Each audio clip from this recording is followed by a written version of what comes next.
Hello ji. Welcome to TET वाला teacher. TET वाला teacher आपके लिए सी टेट की तैयारी करवाता है और यहाँ पर खासकर सीडीपी की भी और अदर सब्जेक्ट्स की भी आपको क्लासेस देखने को मिल जाती हैं और यहाँ पर ऐसा डेटा आपको प्रोवाइड करवाते हैं हम जिसको आपको समझने में भी आसानी हो और जो डायरेक्ट आपके एग्ज़ाम के पॉइंट ऑफ व्यू से हेल्पफुल हो। तो इसी सीरीज़ में आज हम करने वाले हैं इंक्लूसिव एजुकेशन, जिसको हिंदी में बोलते हैं समावेशी शिक्षा। काफ़ी महत्वपूर्ण टॉपिक है और हर सीटेट में यहाँ से क्वेश्चन बनते ही बनते हैं और नेशनल एजुकेशन पॉलिसी है जो उसमें भी इसका काफ़ी अहम रोल है। आज बात करने वाले हैं इसी टॉपिक पर, तो लास्ट में कुछ क्वेश्चन भी करेंगे टॉपिक समझने के बाद। चलिए शुरू कर लेते हैं। यहाँ पर एक प्यारी सी पिक्चर है जो दिखाती है जो आज का हमारा टॉपिक है इंक्लूसिव एजुकेशन को ये एक बेहतर ढंग से रिप्रेजेंट करता है। क्या अर्थ होता है अभी जान लेते हैं, दोबारा से इस पिक्चर पर भी आएंगे। देखिए इंक्लूसिव का अर्थ क्या होता है, यानी कि समावेशी का अर्थ क्या है?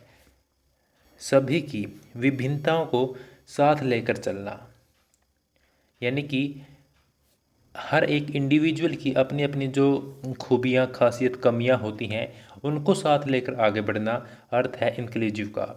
और दूसरी तरफ है सेग्रीगेशन, जिसको अलगाव बोलते हैं और यह काफ़ी नेगेटिव माना जाता है, इंक्लूसिव को पॉजिटिव मानते हैं।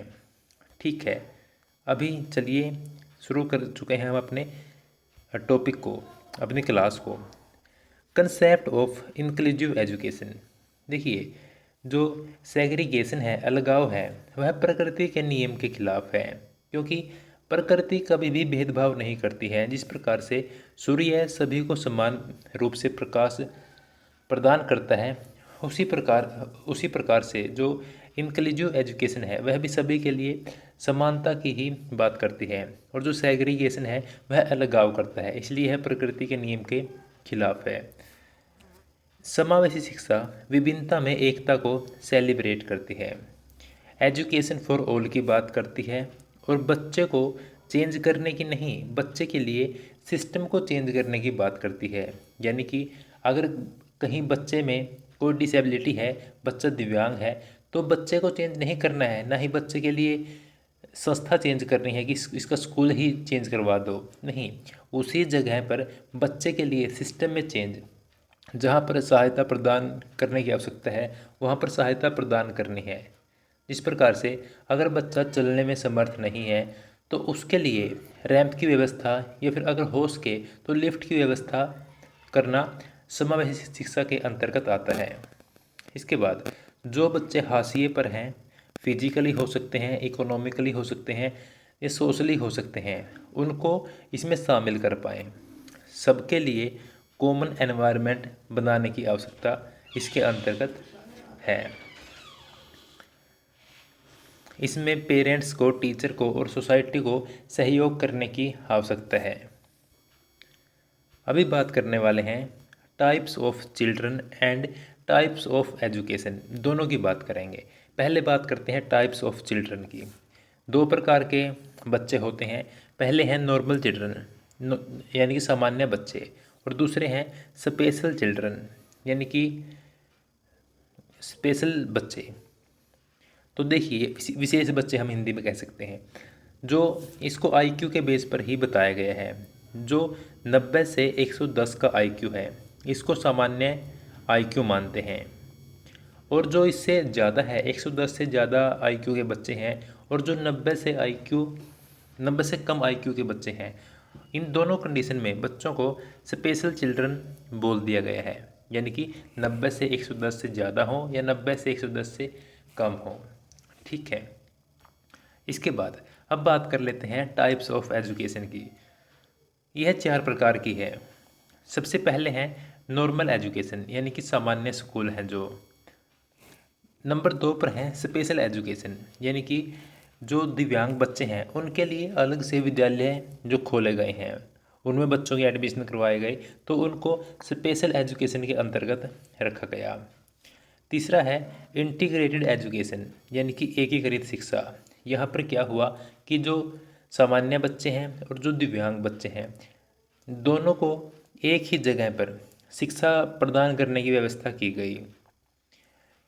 तो इसमें क्या कमी रह गई कि यहाँ पर बच्चों के एडमिशन तो हो गए, लेकिन बच्चों के लिए व्यवस्था नहीं की गई। सिर्फ एडमिशन मात्र ही कर दिए गए और बच्चों के लिए संस्था में कोई चेंज नहीं की गई। इसलिए इंक्लूसिव एजुकेशन की मांग हुई और यह प्रैक्टिकली रूप से यूज में आई। तो इसमें क्या होता है, जो इंटीग्रेटेड एजुकेशन की कमियां थी उनमें सुधार करके इंक्लूसिव एजुकेशन लाया गया है।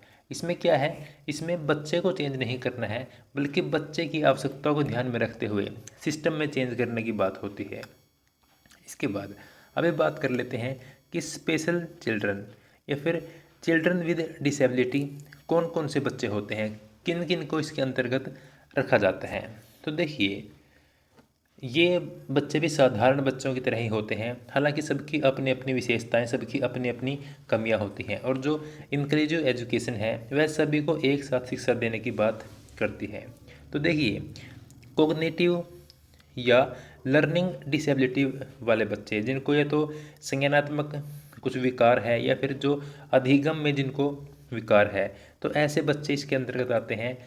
जिस प्रकार हमने कल डिस्कस किया था, हमने कल परसों जो लेक्चर किए हैं उनमें हमने इसकी बात भी की थी, डिसलेक्सिया और डिसग्राफिया। डिसलेक्सिया में बच्चे को पढ़ने संबंधित दिक्कत होती है और डिसग्राफिया में बच्चे को लिखने संबंधित दिक्कत होती है। इसके बाद सोशली, इमोशनली और बिहेवियरली डिसऑर्डर वाले बच्चे भी इसी में आते हैं। जैसे हमने ADHD पढ़ा था, ऑटिज्म पढ़ा था, इसके अंतर्गत बच्चे में कई सारी दिक्कत होती हैं। वह सोशली नहीं हो पाता, वह आंखें नहीं मिला पाता लोगों से। इसके बाद problem with language and communication, यानी कि बच्चा लैंग्वेज को अपने माइंड में सही से नहीं बना पाता, सही से प्रोसेस नहीं कर पाता। डिस्फेजिया नाम की एक दिक्कत इसके कारण हो जाती है। नेक्स्ट है problem with visual and hearing, यानी कि देखने और सुनने संबंधी समस्या।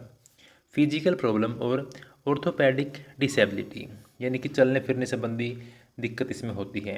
तो इन सभी बच्चों को स्पेशल चिल्ड्रन कहते हैं, यानी कि चिल्ड्रन विद डिसेबिलिटी में इनको रखा गया है। इसके बाद अभी हम बात करने वाले हैं, हमने 4 प्रकार की एजुकेशन की बात की है, तो उसमें इंटीग्रेटेड एजुकेशन और इंक्लूसिव एजुकेशन में क्या डिफरेंस है उसकी बात करने वाले हैं। पहले पढ़ते हैं इंटीग्रेटेड एजुकेशन को, उसके बाद पढ़ेंगे इंक्लूसिव को। ठीक है, जो इंटीग्रेटेड है इसको हिंदी में एकीकृत शिक्षा कहा गया है। इसमें होता क्या है कि जो रेगुलर स्कूल हैं उनमें बच्चों के एडमिशन होते हैं, लेकिन सिस्टम में कोई बदलाव नहीं होता, यानी कि उन बच्चों के लिए कोई व्यवस्था या जो उनकी आवश्यकता के अनुसार होना चाहिए वे चीज़ें नहीं हो पाती, और बच्चे को सिस्टम के अनुसार इसमें लाते हैं। एडिशनल सपोर्ट अगर चाहिए बच्चे को तो उसके लिए अलग से रिसोर्सेज होते हैं, रिसोर्स रूम होते हैं। लेकिन जब अलग से इन बच्चों के लिए कुछ प्रोवाइड किया जाता है तो बच्चों में एक हीन भावना की दृष्टि हो जाती है, यानी कि उस बच्चे को, जो सामान्य बच्चे हैं, जो अलग बच्चे हैं, उनसे अलग रखते हैं। इसके बाद जो स्पेशल चिल्ड्रन हैं उसको हाईलाइट करना, जैसे कि तुम तो चल नहीं पाओगे या तुम तो देख नहीं पा रहे हो, इस प्रकार से उनको हाईलाइट करना इंटीग्रेटेड एजुकेशन में था। इसके बाद आती है इंक्लूसिव एजुकेशन। इसमें क्या हुआ, एक तो इसको हिंदी में समावेशी शिक्षा कहा गया है। इसमें होता क्या है कि इसमें बच्चे की आवश्यकता के अनुसार चीज़ें प्रोवाइड करते हैं। जैसे हम डिस्कस कर चुके हैं कि अगर उसको चलने में दिक्कत है तो उसके लिए रैंप की व्यवस्था करना, और अगर उसको देखने सुनने में दिक्कत है तो उसके लिए ऑडियो वीडियो की व्यवस्था करना। अगर देखने में दिक्कत है तो उसके लिए ऑडियो सोर्स देना, अगर उसको सुनने में दिक्कत है तो उसको देखने की सामग्री उपलब्ध करवाना, और उस सिस्टम को बच्चे के अनुसार चेंज करना इसकी एक खूबी है। और बच्चे को रेगुलर क्लास में ही संसाधन उपलब्ध करवाए जाते हैं, न कि उसके लिए अलग से व्यवस्था की जाती है। और अगर एक्टिविटी है तो बच्चे को नहीं बोलेंगे कि तुम चल नहीं सकते, एक्टिविटी में ही एडजस्टमेंट कर ली जाती है। इसके बाद इसका निष्कर्ष क्या है, इसका निष्कर्ष ये है कि एकीकृत से समावेशी शिक्षा बेहतर है। इसके बाद रेंजुली का 3 रिंग मॉडल ऑफ गिफ्टेडनेस। इसमें क्या है, एक रेंजुली नाम के शख्स थे, उन्होंने 3 रिंग मॉडल दिया है। तो यहाँ पर डायरेक्ट कई बार ऐसा पूछ लेता है कि रेंजुली का जो मॉडल है वह क्या किस नाम से है। तो 3 रिंग, इसमें ऑप्शन में कुछ और डाल देगा, 3 सर्कल डाल देगा या 3 मॉडल डाल देगा, कुछ भी अलग से ऑप्शन में डाल देगा जिससे आपको कंफ्यूज करने की कोशिश करेंगे। लेकिन आपको ध्यान में रखना है कि 3 रिंग मॉडल है रेंजुली का। तो यहाँ पर देखेंगे कि 3 रिंग फॉर्मूला में कौन कौन सी 3 चीज़ें हैं। तो पहला है एबोव एवरेज एबिलिटी, यानी कि जो गिफ्टेड बच्चे हैं उनकी बात हम कर रहे हैं। तो इसमें सबसे पहली खूबी क्या होगी कि वो जो उनकी योग्यता है, उनकी अक्षमता है, वो एवरेज से ऊपर होगी। जो दूसरा है, उनमें क्रिएटिविटी हाई होगी, यानी कि डाइवर्जन थिंकिंग, दिशाओं में सोचने की क्षमता। और तीसरा है टास्क कमिटमेंट, यानी कि टास्क के प्रति निष्ठा। तो ये तीनों चीज़ें 3 रिंग मॉडल में आती हैं, जो रेंजुली का 3 रिंग मॉडल ऑफ गिफ्टेडनेस है। इसके बाद कैसे पहचानेंगे कि यह बच्चा गिफ्टेड बच्चा है। तो देखिए, गिफ्टेड बच्चों के सामान्य व्यवहार इस प्रकार हैं। विलक्षण बुद्धि को पहचानने के लिए और उन्हें एजुकेशन देने के लिए तो इसको पहचानने की आवश्यकता है। तो ये अन्य बच्चों से ज़्यादा अलर्ट होंगे, और ये स्टार्टिंग से ही होंगे, इन्फेंसी से ही। बल्कि कई बार तो बच्चे काफ़ी कम एज में ही चलना स्टार्ट कर देते हैं, जो सामान्य बच्चों से कुछ महीने पहले ही ये चलना स्टार्ट कर देते हैं। इनकी जो मेमोरी है वह एक्सीलेंट होती है, और इनकी लार्ज वोकेबलरी होती है, और कॉम्प्लेक्स सेंटेंस स्ट्रक्चर इनका होता है अपनी एज के बच्चों से ज़्यादा। और इनकी जो कल्पना शक्ति है वह भी काफ़ी अच्छी होती है, और इनमें काफ़ी अधिक उत्सुकता होती है। और ये एब्स्ट्रैक्ट थिंकिंग भी कर लेते हैं, यानी कि जो सामने नहीं है चीज़ उसको भी सोच लेते हैं। और ये भेदभाव के खिलाफ भी काफ़ी आगे रहते हैं, इनजस्टिस के खिलाफ रहते हैं ये। और इनकी अटेंशन भी अधिक होती है, और इनकी कंसंट्रेशन पावर भी अधिक होती है। तो इन सभी लक्षणों से एक गिफ्टेड चिल्ड्रन की पहचान होती है, और इन सभी गुणों के साथ व्यवहार में तेज़ी स्पष्ट रूप से दिखाई देती है कि यह बच्चा सामान्य बच्चों से ज़्यादा इसमें अक्षमताएं हैं, इसलिए इसको गिफ्टेड बच्चा बोल देते हैं। और अगर इनको हाई टास्क न दिए जाएं तो ये परेशान हो जाते हैं, और सिस्टम को इनके लिए सही से व्यवस्था करनी चाहिए, इनके लिए समृद्ध पाठ्यक्रम होना चाहिए। इसके बाद क्रिएटिव चिल्ड्रन, यानी कि सृजनात्मक बच्चे, ये इनकी क्या पहचान है, ये कौन होते हैं। ये कुछ नए क्रिएटिविटी करते हैं, और जो मीनिंगफुल होती है, ऐसा नहीं है कि कुछ भी कर दिया, मीनिंगफुल करते हैं। और ये इनकी डाइवर्जन थिंकिंग होती है, दिशाओं में सोचते हैं। जैसे एफ ओसबोर्न का डाइवर्जेंट थिंकर्स भी इसी से संबंधित है। इसमें क्या होता है कि कई सारे बच्चों को साथ में बिठाकर थिंकिंग करने के लिए कहते हैं, सॉल्यूशन देने के लिए कहते हैं। और इसके बाद एडवर्ड दे बोनो का जो लिटरल थिंकिंग है, छिपे हुए रास्ते निकालना, वो भी इसी से जुड़ा हुआ है। और एक ख़ास बात यह है कि जो बच्चा गिफ्टेड है वह क्रिएटिव हो सकता है, लेकिन जो क्रिएटिव है वह गिफ्टेड हो भी सकता है और गिफ्टेड नहीं भी हो सकता है। यानी कि क्रिएटिविटी है जो वह किसी भी बच्चे में हो सकती है, यह आवश्यक नहीं है कि वह गिफ्टेड ही हो।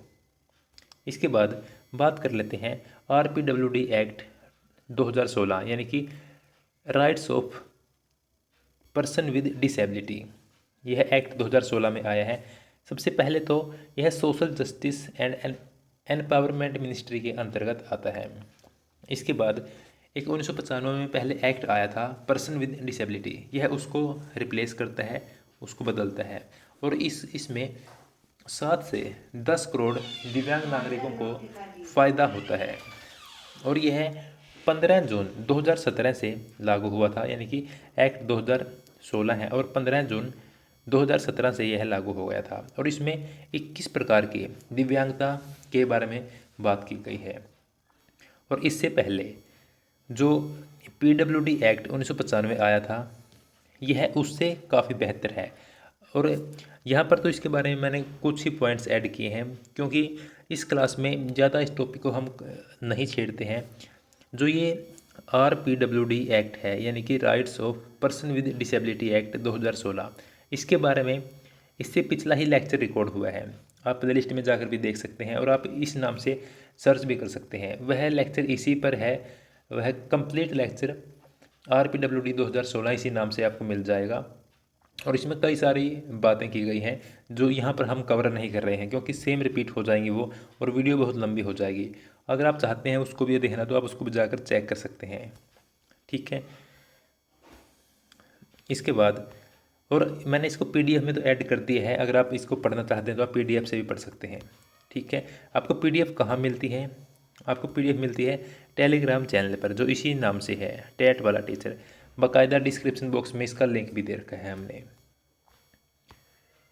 और अब बात कर लेते हैं इंक्लूसिव एजुकेशन से संबंधित कुछ जो स्कीम है उनके बारे में। सबसे पहली है IEDC, जिसकी फुल फॉर्म है integrated education for the disabled children. यह 1974 से 1992 तक थी और नॉर्मल स्कूल में बच्चों को जोड़ना इसका मुख्य लक्ष्य था। इसके बाद DPEP यानी कि the district primary educational programme, यह 1994 में थी और प्राइमरी लेवल पर एजुकेशन में सभी को एक्सेस मिले, इसका मुख्य लक्ष्य था। SSA यानी कि सर्व शिक्षा अभियान, जो 2000 में थी। और इसके बाद IEDSS यानी कि inclusive education for disabled children at school stage, 2009। और इसके बाद NEPPD यानी कि national education policy for person with disability, 2006। वैसे इनसे क्वेश्चन कैसे आ सकते हैं? ये तो इनकी फुल फॉर्म पूछ लेगा आपसे घुमा फिरा के, या इनका जो मुख्य लक्ष्य था वो पूछ लेगा। आप इसका स्क्रीनशॉट ले सकते हैं या फिर आपको PDF मिल ही जाएगी। इसके बाद एक छोटा सा टॉपिक है एक्सक्लूसिव एजुकेशन। यह क्या होता है? जो स्पेशल बच्चे हैं उनको कुछ एक्स्ट्रा प्रोवाइड करने के लिए बच्चों को इसमें डाल सकते हैं। जैसे जो गिफ्टेड बच्चे हैं और जो नीडी बच्चे हैं, जिनको आवश्यकता है, जिनका IQ 90 से कम है और जिनका IQ 110 से ऊपर है, तो दोनों प्रकार के बच्चों को यहाँ पर हम डाल सकते हैं, ठीक है। आज का हमने जो अपना टॉपिक था वो कवर कर लिया है। अभी यहाँ से हमने क्या सीखा है, इसमें से हमने 5-6 क्वेश्चन बनाए हैं जिसकी हम अभी बात करने वाले हैं। उससे पहले जो हमने स्टार्टिंग में यह फ़ोटो देखा था, अभी आप इसका जो मीनिंग है वह समझ गए होंगे कि हर प्रकार के बच्चे को एक साथ एजुकेशन देना ही जो इंक्लूसिव एजुकेशन का टारगेट है, समावेशी शिक्षा का लक्ष्य है, ठीक है। इसके बाद क्वेश्चन की तरफ आते हैं। काफ़ी अच्छे अच्छे क्वेश्चन डाल रखे हैं एग्ज़ाम के पॉइंट ऑफ व्यू से। सबसे पहला क्वेश्चन है, दिव्यांग बच्चों के लिए केंद्र प्रायोजित योजना का उद्देश्य है दिव्यांग बच्चों को शैक्षिक अवसर प्रदान करना है। तो यह जो लक्ष्य है इसके अंतर्गत मतलब कौन से स्कूल का यह टारगेट है, कि यह ओपन स्कूल का है या स्पेशल स्कूल का है, एक साथ शिक्षा प्रदान करना, या यह ब्लाइंड रिलीफ स्कूल का है, या यह रेगुलर स्कूल का है। हाँ, जो रेगुलर स्कूल हैं उनका ही यह लक्ष्य है कि सभी बच्चों को एक साथ शिक्षा प्रदान की जाए, यानी कि उन बच्चों को कहाँ रखा जाए, क्या उन बच्चों को स्पेशल स्कूल में भेजेंगे या उनके लिए जो रेगुलर स्कूल हैं उन्हीं में व्यवस्था की जाएगी। तो जो सामान्य स्कूल हैं जहाँ पर सामान्य बच्चे जाते हैं उन्हीं में इन बच्चों के लिए व्यवस्था की जाएगी, ना कि अलग से स्कूलों में। सेकंड क्वेश्चन है, समावेशी शिक्षा में शिक्षक की कौन सी विशेषता सबसे कम महत्वपूर्ण है या कम से कम महत्वपूर्ण है? ऐसे क्वेश्चन को ध्यान से पढ़ना चाहिए कि पूछ क्या रखा है। तो देखिए, बच्चों के प्रति संवेदनशीलता यह तो चाहिए, धैर्य और स्नेह है बिल्कुल चाहिए, छात्रों की दिव्यांगता के बारे में ज्ञान भी होना चाहिए, शिक्षक की सामाजिक और आर्थिक स्थिति यह ज़्यादा मैटर नहीं करती। और यहाँ पर एक बात और डिस्कस कर लेते हैं, CDP में कोई भी आंसर बिल्कुल सटीक नहीं होता है। अभी यहाँ पर हमारे इन 4 ऑप्शन के अनुसार जो ऑप्शन D है वह अन्य 3 के मुकाबले सही है इस प्रश्न के लिए, कि क्या ज़्यादा मैटर नहीं करता है। अभी बच्चों के लिए संवेदनशीलता भी होनी चाहिए, धैर्य भी होना चाहिए और बच्चों के बारे में, दिव्यांगता के बारे में ज्ञान भी होना चाहिए, लेकिन टीचर का जो सोशली और जो फाइनेंशियली कंडीशन है वह ज़्यादा मैटर नहीं करती। लेकिन एक समय में यह भी उत्तर सही हो सकता है। क्यों? क्योंकि अगर बाकी के 3 ऑप्शन ऐसे दे रखे हैं जो बिल्कुल ही अलग हैं, लेकिन वह यहाँ पर यह सटीक है, तो इसको हम सही कर देंगे। और इसी कारण से CDP का कोई भी आंसर बिल्कुल सटीक नहीं होता, जो अन्य 3 से बेहतर होता है हम उसके साथ ही जाते हैं। इसके बाद सफल समायोजन में आवश्यकता है सिवाय, यहाँ पर भी सिवाय दे रखा है कि 3 की तो आवश्यकता है लेकिन एक की आवश्यकता नहीं है सिवाय, तो वह एक कौन सा है? देखिए, अक्षमता निर्माण तो चाहिए, संवेदीकरण भी चाहिए, माता पिता का समावेश भी चाहिए, लेकिन सेग्रीगेशन जो हमने स्टार्टिंग में बात की थी अलगाव की, इसको अच्छा नहीं मानते, तो इसका आंसर यही हो जाएगा। क्वेश्चन नंबर 4, विशेष शिक्षा क्या है? अलग अलग विकलांग छात्रों को अन्य सभी से संबंधित करने के लिए हेल्प करती है विशेष शिक्षा। ठीक है। इसके बाद question number 5, education for all, यह टैगलाइन हो सकती है किसकी? क्या यह कोहेसिव की होगी, यानी कि एकजुट शिक्षा, जहाँ पर लड़के और लड़कियाँ एक साथ बैठ के शिक्षा ले सकते हैं, या फिर इंक्लूसिव की होगी? हाँ, लेकिन पहले जो बाकी ऑप्शन बच गए उनको भी हम चेक कर लेते हैं।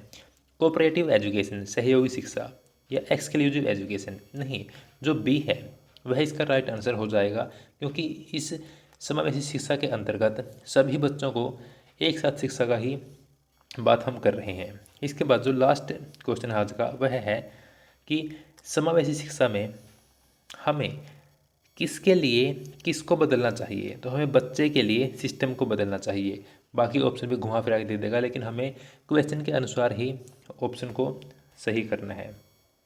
तो ये थी हमारी आज की क्लास, और ऐसी ही जो दूसरी क्लासेज हैं CDP की, वह भी आपके लिए उपलब्ध है, बिल्कुल फ्री में उपलब्ध हैं।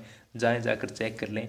और CDP रटने से नहीं आती, समझने से ही आती है। हो सकता है कि एक बार समझ में ना आए तो कोई बात नहीं, कुछ एक बार और वीडियो को देख लीजिए, कुछ टाइम के बाद दोबारा से इसको रिवाइज कर लीजिए, और PDF आप ज़रूर पढ़ लिया करें, क्योंकि जो हम यहाँ पढ़ाते हैं सेम वही PDF आपको टेलीग्राम पे मिल जाती है, तो उससे आपको काफ़ी फ़ायदा होता है रिवीजन में। आपको क्लास कैसी लग रही है, हमारे एफर्ट्स कैसे लग रहे हैं, पढ़ाने का तरीका कैसा है, तो उसको आप कमेंट बॉक्स में बताते रहा करें, इससे हमारा मोटिवेशन बढ़ता है। कोई फीस आपसे पैसे के रूप में नहीं ली जा रही है, बस आप कमेंट बॉक्स में बता दिया करें कि आपको पढ़ के कैसा लगा, कहाँ पे सुधार की आवश्यकता है, क्या आपको चाहिए, कौन सी वीडियो आपको और चाहिए। तो मिलते हैं अगली वीडियो में, बने रहें टेट वाला टीचर के साथ। Thank you so much.